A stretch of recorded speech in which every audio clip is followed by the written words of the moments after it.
Aquí estamos en el cuarto episodio de la segunda temporada de nuestro podcast Magia Estudio Te Habla y hoy estoy grabando un poco sobre la bandera en cuestiones de tiempo porque estamos a 11 de octubre, es sábado, eso tendría que haber salido ayer, pero me tocó todo el día de viaje. Yo suelo grabar de jueves o de viernes ya por cuestiones de agenda, pero la verdad es que debería cambiar un poco el día de grabación y grabar de lunes o martes y ya dejarlo eso en la nevera hasta el día que fuera, pero ya sabes cómo funcionan estas cosas, que las semanas se le echan a uno encima, cada día va aplastando al siguiente y así llega hasta el final. Es más, no tengo todavía claro que los viernes o jueves sean un buen día de salida de podcast. Estaría bien también que me lo comentaras por aquí, porque siempre tengo esa duda, me miro en estas cosas que hay por internet de qué días son los más óptimos para lanzar ese tipo de cosas, para mandar mails y todos esos asuntos que a mí siempre me resultan complicadísimos y normalmente pues los viernes y sábados no son los mejores días, pero a mí por el ritmo de trabajo de la semana siempre son los que mejor me vienen. Sin embargo, si me diera cuenta de que hay algún día o alguna hora en el que viene mejor, pues mejor que mejor saberlo porque poco a poco me puedo ir adaptando.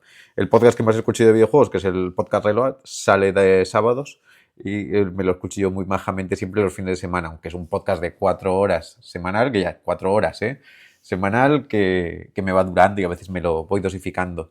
También en ese sentido a veces me pregunto la oportunidad o la necesidad de grabar en los podcasts en modo vídeo también, pero es verdad que a mí se me hace mucho más incómodo. Sé que muchos me lo recomendáis y me decís que simplemente con poner una webcam quedaría también adaptado a YouTube o a otros formatos, pero a mí eso, la verdad es que me cuesta muchísimo porque suelo grabar este podcast en los momentos en los que me puedo sentar después de grabar o después de escribir y lo último que me apetece es preparar todo el percal de la cámara, así que esa parte me la vas a permitir así.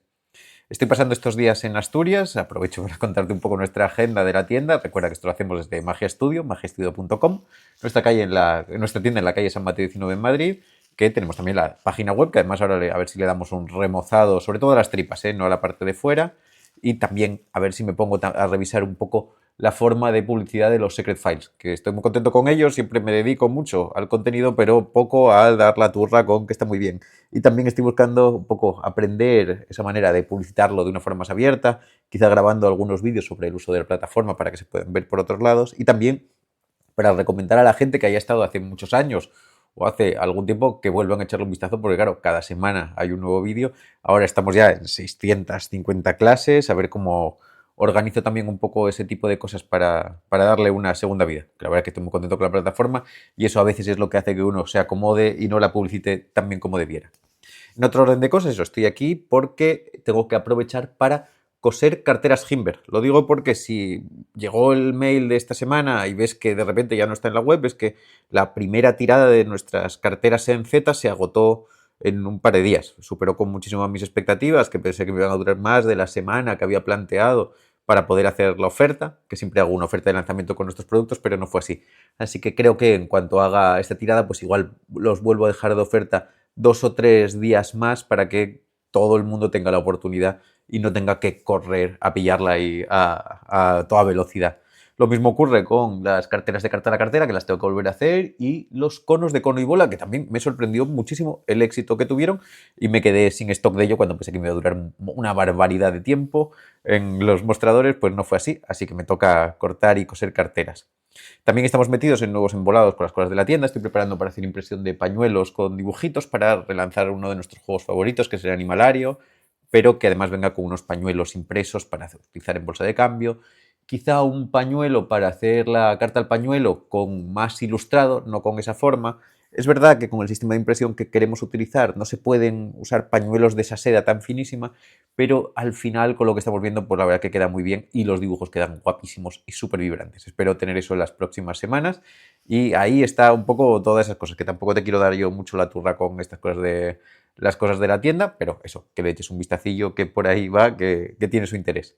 También acuérdate de que ya están abiertas las plazas de la inscripción del Nacional de Santander. Yo no me llevo nada con ello, o sea, de hecho, solo lo digo porque me acabo de inscribir yo, aproveché para echar las inscripciones de Eden y mías este fin de semana mientras estaba todavía el precio de la oferta y con la posibilidad de montar mesa de dealer. Aunque ahí tengo todavía mis dudas de lo que haremos, que también es un tema que igual se debería tratar y me gustaría también saber tu opinión, que es cómo si vas a congresos, ¿qué te parecen las ferias?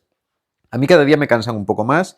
Económicamente para las tiendas, creo que ya lo dije cuando hablé de ello hace unos días, no son especialmente rentables. Hace mucho tiempo pues lo eran más, pero cuanto más pasa el tiempo y es más fácil comprar las cosas desde casa, pues dejan de ser una cosa económicamente muy rentable porque hay que ir, hay que estar, se comen horas. Bueno, sabes que nosotros somos de los que menos horas comemos de stand.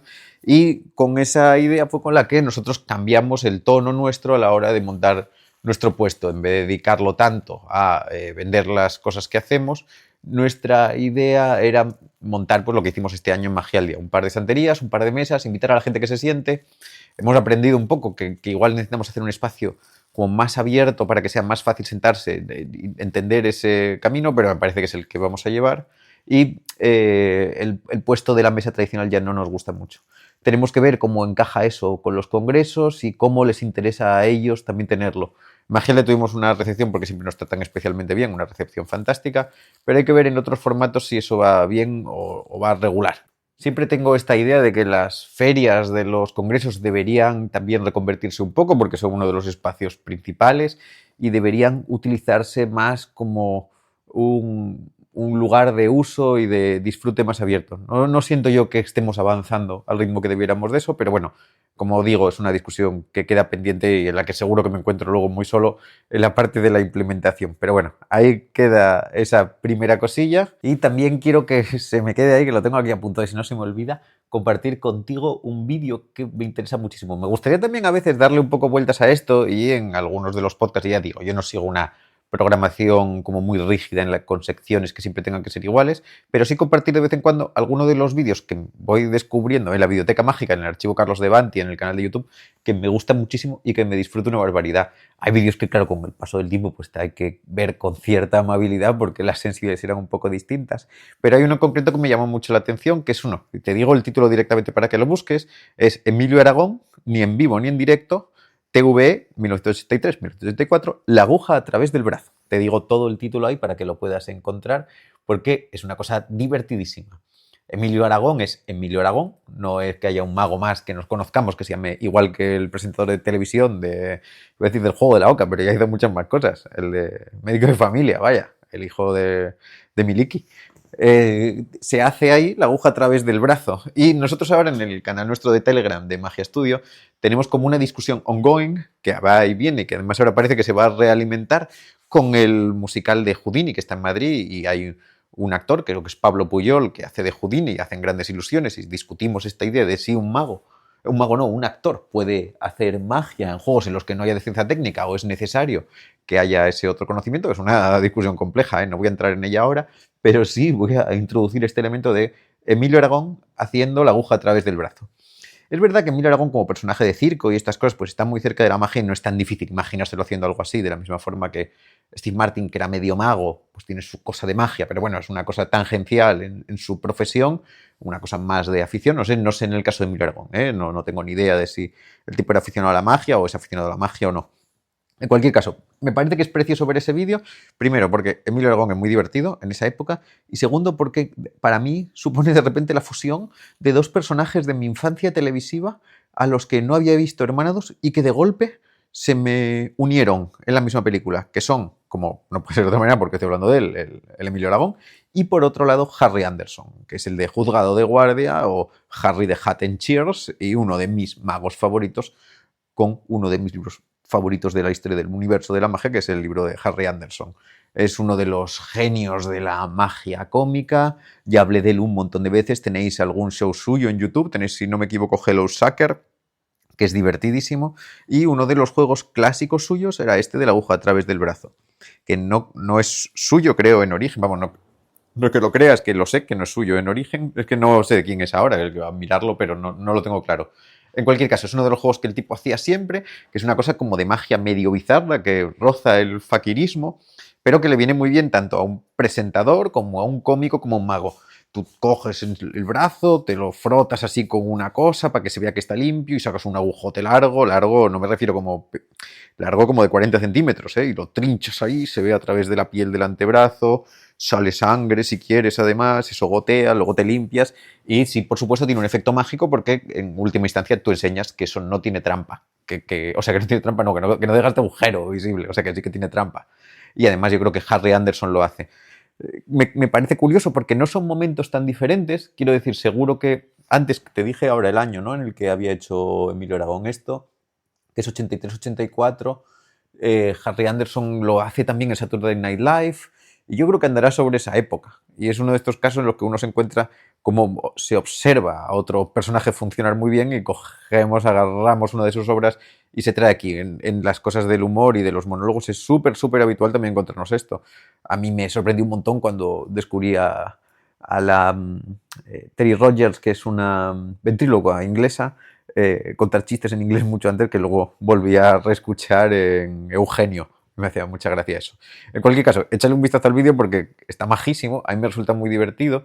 La aguja a través del brazo siempre me encantó, me la compré, de hecho con la idea, porque yo una época quería fusilarle todo a Harry Anderson. Es el único mago al que quise copiarle todo. Hice su thriller gigante, que lo hice un montón de tiempo, es un thriller fantástico y lo hacía de salón cuando empezaba. Casi le copiaba un poco el look. No llegaba, o sea, ni rozaba, ni de lejísimos, ¿no? Su personaje Harry de Had y esa audacia era mucho más tontorolo, mucho más sieso y todo eso, pero para mí era un modelo de conducta. Sigue siéndolo a día de hoy, su personaje mágico sigue pareciéndome una de las mejores cosas que se hayan construido jamás. Y compré la aguja a través del brazo, quise hacer las esposas, algún trabajo con los de las esposas, todo lo que podía tener a mano, que podía trabajar suyo, lo trabajé de la mejor forma posible, o de la mejor no, vamos, lo trabajé todo lo que pude y le di caña. Al final con el tipo me deshice de la aguja, la verdad, y es una pena porque ahora nadie la fabrica. Quiero decir, en el fondo, y hablando un poco de método, pues la parte de atravesarse da igual porque eso no tiene nada que ver con la aguja que estás utilizando, tiene que ver con el rubber cement. Pero lo que tenía guapo la aguja de Harry Anderson era esa cosa de que podía echar una gotina de sangre que estaba súper bien. Como me ocurre siempre en esta reivindicación que tengo, digo, que alguien vuelva a fabricar este tipo de cosas, que alguien fabrique otra vez la aguja, que alguien fabrique otra vez los cuencos de arroz clásicos y que se vuelvan a hacer este tipo de juegos porque son fantásticos, son juegos de repertorio, súper práctico. Yo me acuerdo con este además cuando se lo vi a Anthony Blake, que me encantó, porque lo hacía, yo creo que en el show se llamaba No vengas solo, y se lo hacía en el brazo a un espectador. Le pedía al espectador que cerrara los ojos, le frotaba la cosa, era muy inteligente como lo preparaba todo. No sé si esto es directamente de Blake, pero Blake lo hacía increíble, el espectador cerraba los ojos, hacía todo y cuando los abría el espectador se veía que el brazo estaba atravesado por la aguja, se sorprendía de que no le molestara, lo limpiaba y el espectador se iba con el éxito. Estaba muy bien gestionado para que el espectador no se sintiera como no ofendido, sino agredido en ningún momento dado, sino más bien valiente y sorprendido, y con esa idea de que nosotros podemos ofrecerle a los espectadores esa sensación de riesgo, sobre todo en un juego como este en el que riesgo no hay ninguno de ninguno, es físicamente imposible que exista ningún riesgo. Lo único que podría ocurrir al espectador en el peor de casos es que tuviera una reacción alérgica al rubber cement, que creo que no debe ser ni siquiera posible porque es como una goma arábiga. Así que ahí queda eso, un juego para que veas y que podamos seguir hablando de nuestras cosas.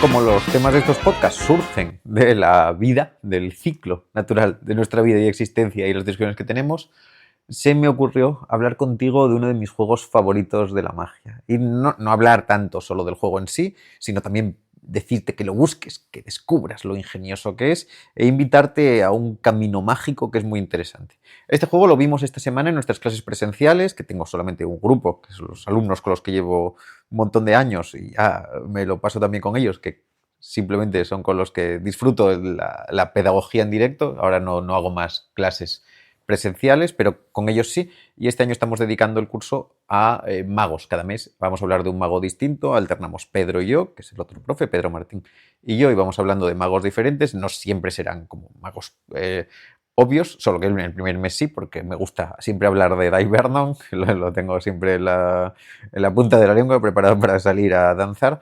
Y este mes vimos pues algunos de sus aspectos más conocidos y menos conocidos, y uno de ellos fue uno de los juegos que siempre reivindico. Está en los Secret Files, en la primera versión. Creo que igual ahora grabo una versión un poco más así, con los apuntes de lo que te voy a contar ahora, pero está grabada la primera versión y es un juego ultra, mega ingenioso que se tiende a pasar por alto.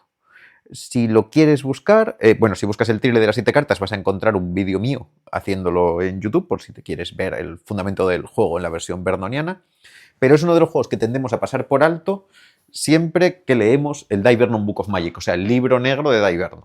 Yo lo entiendo, que lo pasemos por alto, aunque sea uno a los que Vernon le dedica un capítulo principal y que está en un momento, pero claro, es un libro en el que está la Sinfonía de los Aros, está las bolitas de Silent Mora, está el viaje este de la carta pensada, están los cubiletes, hay el telar de cosas. Siempre recomiendo, como un poco en esta carrera que hacemos bernoniana, el estudio de ese libro como el primero después de las Historias de la Magia, porque también, aunque se solapa un poco, porque hay parte de los cubiletes que es parecida, me parece que es una buena forma no de centrarse solamente en la parte de cartas luego de Vernon, pero vamos, que luego todo, hay que leer de Vernon todo. Leer Vernon, ahora que sea difícil de conseguir, está, y como siempre, los Chronicles.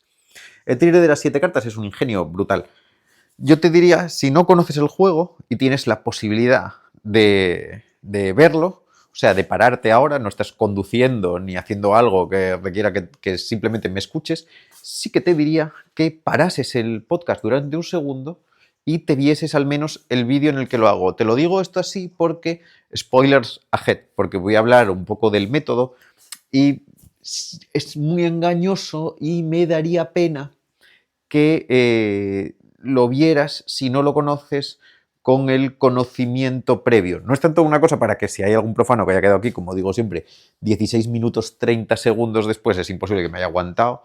Es más por ti porque si no conoces el juego, pues tengas una primera visión antes de que te lo destripe, que eso al final siempre merece la pena. Muchas veces los libros nos lo perdemos, pero en este caso que podemos está. Te digo que pares ya y que vamos directamente en este segundo y que vuelvas, que yo ya sigo para adelante. Está, ya te di la oportunidad, Si no paraste, ya te lo vas a perder, porque te voy a hablar un poco de la intríngulis. El juego de Vernon, del thriller de las 7 cartas, es un thriller con 7 cartas en 2 fases, que es muy ingenioso en cuanto a efecto, porque es bonito. A veces de repente uno piensa, es que el thriller sería mejor simplemente que tuviera 3 cartas y que eso fuera muy directo y que además así no lo tenemos que pensar de ninguna manera. Simplemente ponemos las cosas sobre la mesa y está. En este, sin embargo, lo que hacemos es enseñar una figura y 6 cartas de otro color contrastante, o sea, si una figura roja, 6 cartas negras o lo que sea, eso es lo de menos. Y 3 cartas se ponen cara arriba y 3 cartas se ponen cara abajo, se da la vuelta y el espectador, la figura queda entre las cartas cara abajo, se separan, la intenta encontrar, se vuelve, no está en ninguna de las 3 posiciones, se ve que de repente desapareció completamente del montón y que está en el lomo de la baraja. Y ese efecto se repite una vez más. La construcción de Vernon es inteligentísima y como siempre en estas cosas que hablamos de juegos clásicos, para entenderla hay que verla en el contexto y ahora es cuando viene el gran secreto de este asunto, porque Vernon utiliza una carta de doble cara.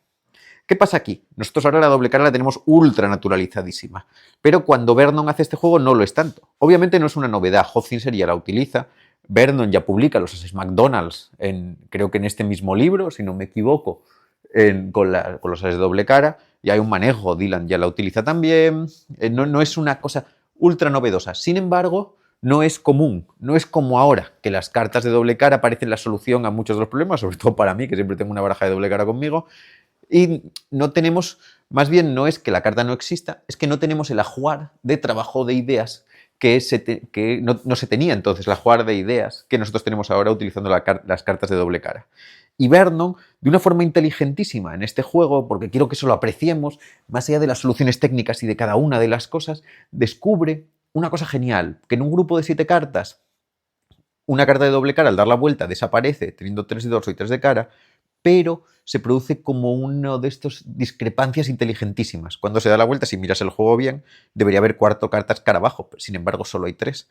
Y Vernon ahí lo soluciona genial, porque es un entendimiento de esa belleza sutil de la trampa, ¿no? Es el entender no solo que hay una desaparición de la carta numérica, que desaparece físicamente, sino que esa desaparición numérica no se percibe.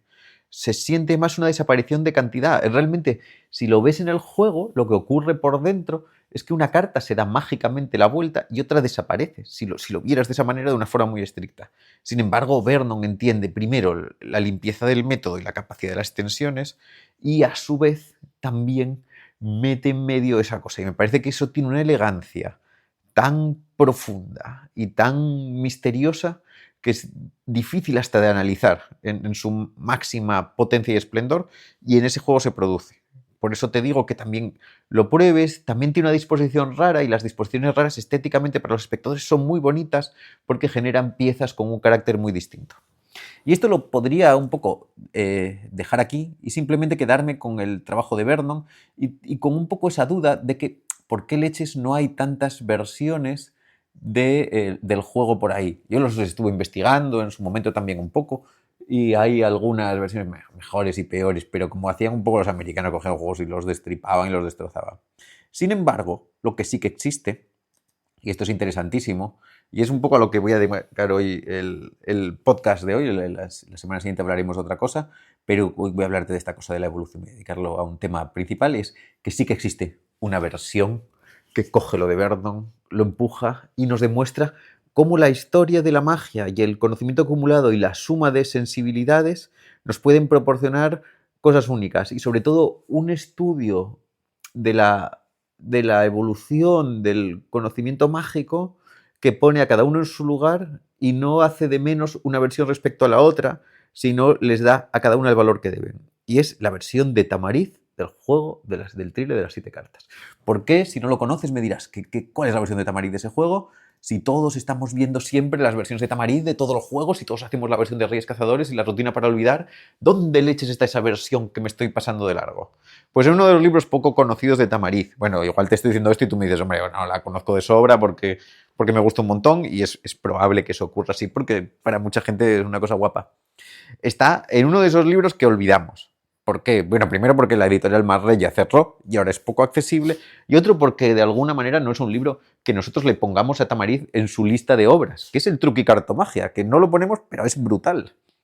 Truco y Cartomagia es un libro que hizo Tamariz con Varela de los años 80, si no me equivoco, no lo tengo aquí, es que lo tengo en Madrid, no te puedo decir la fecha y no lo preparé esa parte para decírtelo bien, con Tamariz y Varela, en el que habla del uso de cartas trucadas y hacen juegos y hacen versiones de varias cosas y todas las versiones son la leche y están preciosas y vuelven un poco a ser lo mismo, un gran avance en la época, porque el manejo de las cartas trucadas, si bien ahí ya está más popularizado y ya se empiezan a encontrar muchas más cosas, porque cuando hace Vernon lo suyo, pues hay muy poquito material trucado, no es tan fácil de fabricar, se harían las cosas en Fox Lake y estas cosas, pero en la época de Juan ya se empiezan a hacer las barajas Fournier trucadas, por eso ya se populariza en España los ases de Hammond, con el set este de cartas trucadas número 4 de Fournier, ¿no? Con el maravilloso, nunca voy a decir el nombre ahora, el del Santiago de la Riva, que luego se hace también con el Careto de Tamariz, aunque eso es de la Riva. Bueno, en cualquier caso, lo que nos importa es que en el Truco y Cartomagia está el juego. Y Tamariz lo coge. Y ahí lo explico un poco sucintamente y de una forma un poco no clara, porque hay partes de las que son más interesantes que se pasa de largo. Pero no importa, porque nos pone ya sobre la pista de una versión mejor. Claro, tú me estarás diciendo ahora, pero claro, si yo no me puedo ver ese juego, ¿qué sentido tiene que tengamos esta discusión? Si no lo tengo, no voy a poder conseguir el libro. Pues hay mucha suerte porque si buscamos en internet, en el canal Cardini Magician, que es uno de esos canales de magia que siempre es tan genial, tenemos el juego de Tamariz. Solo que no pone Seven Carmonti, pone Juan Tamariz, el vaso mágico.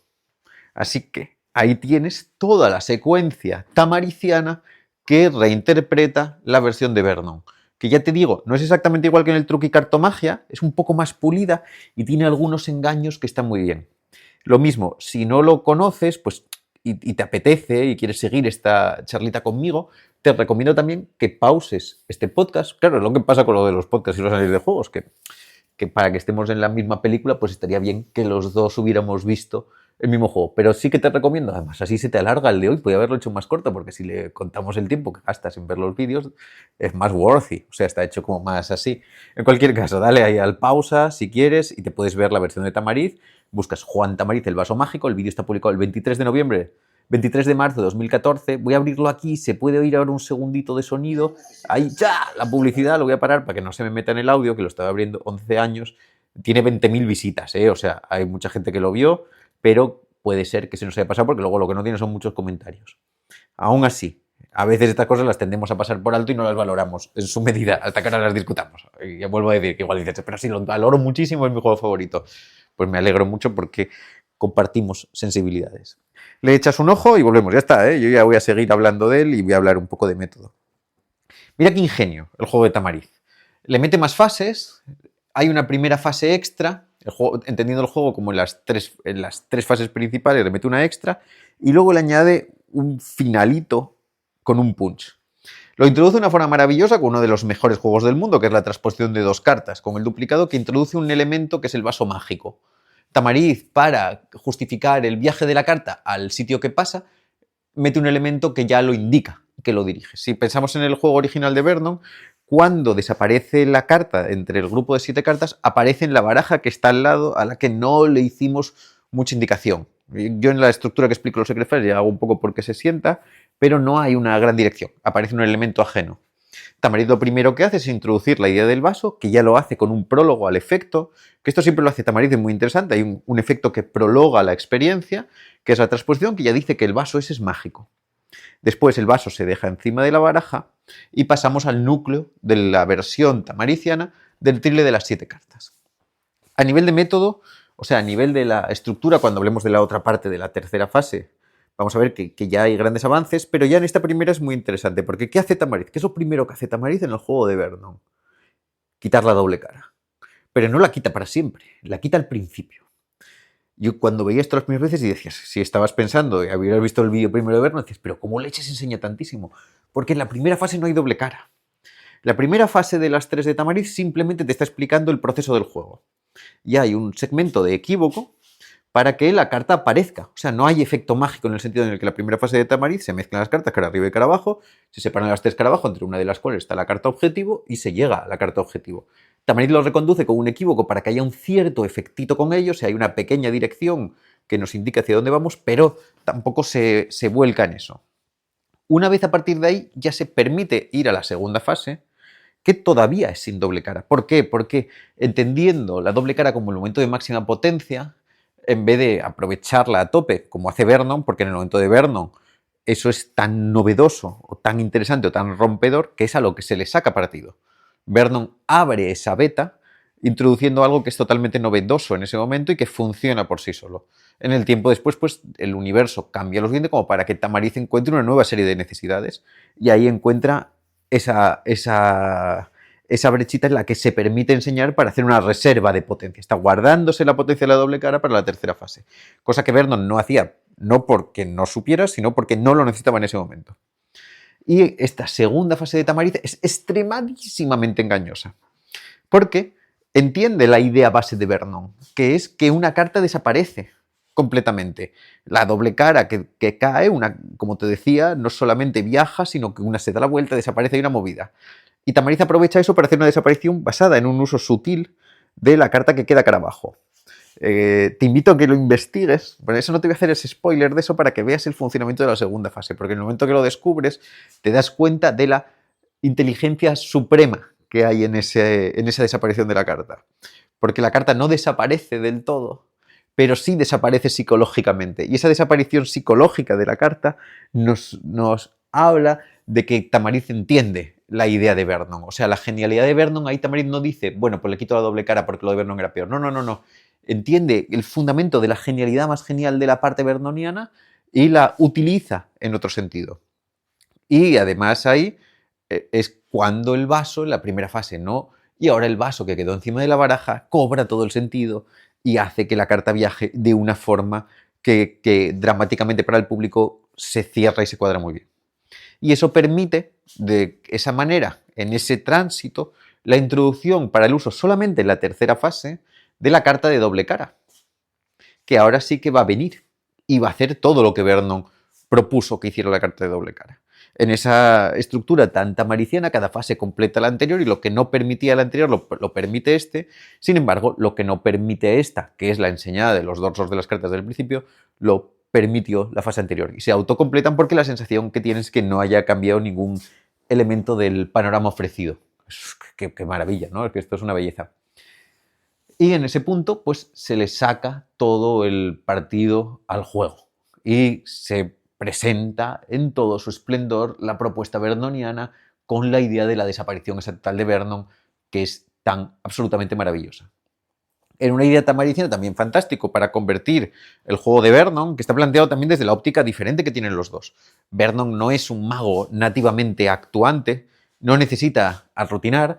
Su magia, aunque podía hacer su set en el Castillo Mágico, pero si ves el set de Castillo Mágico no tiene nada que ver con este tipo de cosas. Su magia está centrada en lo que se puede hacer sentado en una mesa alrededor de una gente que les puedas engañar y hacer una piececita. Tamariz busca una estructura mayor para poder rellenar un segmento televisivo o un bloque de show, y de esa manera aquí introduce primero ese primer prólogo Y con ese cambio, es verdad, en la segunda fase, para que la carta no aparezca en el lomo de la baraja, e introducir esa cartera Himber que tiene ahí, esa cartera Z, aprovecha si lo quieres hacer, que estoy sacando las carteras en Z, ahí viene la cuña publicitaria, para dejarlo ahí encima de la cartera, reconducir al momento sorpresa de la segunda fase de la aparición, que es muy interesante, ¿no? En el primero, si no lo viste, en el primero dejó el vaso encima de la baraja sin darle la atención, dice papá, cambia, la carta aparece y al quitarlo deja sin querer el vaso encima de una cartera. Y entonces dice, ay, es que en realidad viajó la cartera. Y termina con una fase extra que reaprovecha la doble cara para hacer que una carta, que no es la figura, viaje a la cartera.